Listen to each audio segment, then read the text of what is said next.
It has been a very busy time for the Cork Camogie senior under 23 and all their underage inter-county panels of late. To take us through all the latest news from the Rebel Counties Camogie setup here on the Big Red Bench, we're delighted to be joined by Development Officer once again, Mairead Lynch. Mairead, you're very welcome back to the bench. How are you? I'm good, thanks, Ger. Thanks a million for having me again. It has been very busy for you and for the county over the last couple of days and weeks. We're hitting the business end of the various championships. Let's start though with some good news about the Cork under 23s who are through to a Munster under 23 Camogie decider. Yes, that's right. They had a fantastic game in Limerick on Sunday, so they just came away with a point to win, which just shows the character behind the team. They've been building already nice and early, so under Jerry Wallace, so great things expected out of them. Yeah, 112 to 111. It sounds like a very, very tight game. Amy Shepherd top scored at 1-6. But having this team, Jerry back in the fold and all the people around this particular group, it's a very important group, Maria, because these are the players we're looking at 2, 3 years down the line. Absolutely, the 23s is going to become such an important competition within Camogie. So it's just we're trying to utilise it as quick and as early as we can in Cork to kind of keep growing our players and keep developing them that they are ready for the senior ranks. Because to be fair, it's not an easy team to break into with the seniors because of the talent that's there already. So this is just another stepping stone to keep them going, and it is an important competition in its own right. Certainly is, and Cork have certainly been getting the boost from Jerry being back involved as well. They've, as we said, beating um, Limerick at the weekend at Cappamore and now onto a Munster final with Tipperary. Good news also, Mairead, for the under 17 development squad who had a good win over the weekend. Yes, they played in the Munster Cup League final against Limerick on Saturday evening below and feathered, and it was fantastic. It was 2-16 to 3-4. Really, really good, strong, hard game. Considering we've so many 17s up with our minor setup, it just shows you the standard that is at this age group in Cork. It's particularly high. So, like, we've 26 on that panel. We have two injuries, but everyone else getting plenty game time. They'll get more game time as we go into national now. Again, we've four games left, and then a national final kind of the end of April. So it's really good exposure for these girls as well, like, and it shows the importance of development to get ready to push them on for minor. And you know better than I do, and most people, that girls and boys as well at the ages of 16, 17, and 18 are teetering on the brink of leaving sport behind and going off and doing other things. But keeping the talented players that want to play camogie, want to represent their county, especially at 17, Red, it's not an easy thing to do, but it's fantastic to hear that you've got a panel of 26. Oh, listen, we could have a panel of 56 if we wanted it, to be fair. We have Tom Linehan from Ballinora and Connor Desmond, Sarah Spills, Ricky O'Callaghan, is Carrigaline, and they actually would have had a lot of these girls at under 15. And just the way it's happened, they've come up with them. Genuinely, the talent there, it's exciting. And these girls want to train, they want to train hard. They want to they're under no illusions. They know that we only can carry 30 at minor, but these girls want to be the best camogie players they can be. And that's what's important. That's why they train so hard. They play the matches. It's really hard at this age for girls because they're getting part-time jobs, they're getting social lives, but these girls really, really commit.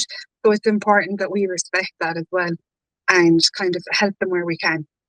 Excellent. Well, it's certainly working because a fantastic win and congratulations to them on winning that under 17 development league at the weekend. As you said, beating Limerick in feathered. Now, the two Cork under 16 teams were also out last weekend. The A team in the Air All Ireland under 16A Championship were very unlucky against Tipperary, from what I gather. They lost by three, which is a big improvement on the Munster final. So, from there, you have to find positives somewhere, and there was a lot of positives on the field. The girls, uh, I'm not going to say improved because they always had the talent. It's just to get it out. Inter-county at under 16 is tough going, so some years it works better than others. But these girls, they put on a great performance. They were probably a bit unlucky not to get over the line, but they have two games left away to Waterford and Limerick. So that is our focus now. We will keep improving on where we've been. And speaking of improving, how about those Cork under 16Bs taking on Galway this past weekend? How did that go? That went fantastic. They travelled to Galway. nearly a 3 hour trip. So it was a long trip for them on Saturday, but they like low scoring at half time. I think it was 5 points to four, and it finished 3-13 to 10 points to Cork. So that just shows you again the level of talent that is with that team also.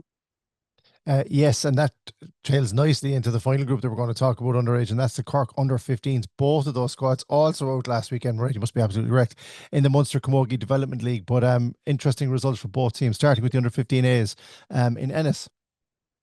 Yeah, so the A's we normally don't split our 15s into A and B's, but this is a new Munster competition. So we're going to go with it, see how it's going. And to be fair, it's a great competition and it stood to our 17s. I'm hoping it'll stand to the 15s as well. So I think was it 1-8 to 1-9 at halftime in Clare? And I was kind of like, okay, I was getting updates because I wasn't there. I was in another pitch. And next thing was 4-15 to 4-12. Now, to be scoring that in March is phenomenal. Under 15 girls, again, utilising a full panel of 24, it says an awful lot about the girls' skill level. Do you know that they can produce that? Because we give them equal game time to the best of our ability. So it's half games where you can, or sometimes you might start them for 20 minutes, take them off and do 20-minute blocks. Depends what's working the best. So to be able to score that, and in their first game, they're only together since the 22nd of February was their first night meeting each other. So, like, that will tell you where the standards are at the moment. And then our Bs were in Mallow against Galway on Sunday. So I'm trying to think of all the different days. Okay. Uh, so that was 4-8 to 2-5. Again, like we've mixed our teams a little, as we call it, blended. You've strength and unity in both teams because you need it. Do you know what I mean? Like these are the best of the girls, but they all bring different characteristics that you want to utilize. So you do kind of split them down the middle. But they also had a great win. And like, do you know what? Once you've girls out playing and seeing them progress year by year, because they do realise now that we take 72 at 14. So, but the presumption sometimes is there that you'll just make it.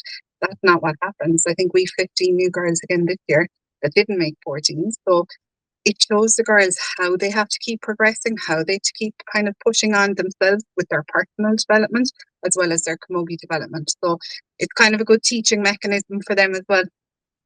It certainly is. It's just savage to see a weekend where you had two 15s, two 16s, a 17 and 23 team out. We still haven't even talked about the seniors because we don't have much time left. But I know you would like to say something about that because what a morale boosting win for the county to see the senior team go into Kilkenny and get their first National League win. Absolutely, because let's be honest, we knew it was in them. Do you know what I mean? There's been some fantastic girls, and Ger Manley himself has alluded to some of the younger girls and the performance they've put on. So, like, Cork is in a good place. Like, there is a high expectation on us as a county. And, you know, sometimes a high expectation means trophies left, right, and centre. And that's what we want to deliver. But sometimes we need a little bit of time to kind of get into it. And the seniors, it's great to see them being able to flood new subs or new players and bring on new talent. There is really, really talented girls in Cork. So it's going to be very interesting to see the starting 15 as the year goes on with the seniors. It certainly is. It's going to be even more interesting to hear about all those underage teams and how they carry on as the year goes on. It's fantastic to see so many different teams at intercounty level getting the chance to put on the red jersey. That's all anyone wants to do when they play camogie for Cork and to progress on, as you just mentioned there, to that senior team and represent at senior level. Hard to believe we've covered all the ground of what was the most another unbelievably busy weekend for Cork Camogie.